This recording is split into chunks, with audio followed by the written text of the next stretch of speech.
Hello, আজকের আপনাদের কাছে একটা কথা বলতে চাই। এই যে স্টেশনটা দেখতে পাচ্ছেন, নতুন সরকারের আগে একটু ভিড় জমজমাট ছিল, এখন দেখতে পাচ্ছেন শুধু প্যাসেঞ্জার ছাড়া কোনো দোকান নেই।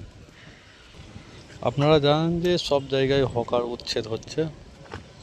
হয়তো আমার স্টেশনে কোনো দোকানপাট নেই, এটুখানি আমি বলতে পারি, কিন্তু কিছু কিছু নিত্য গরিব মানুষ যারা রুজি রুটি করে খেত, তারা আজকের এই স্টেশনের কাছে দোকান করে বলে প্রচুর।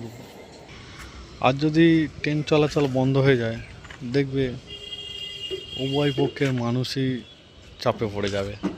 আজ হকার উচ্ছেদ করছে বলে সাধারণ মানুষ মনে করছে যে ওদের হচ্ছে বা আমাদের কি।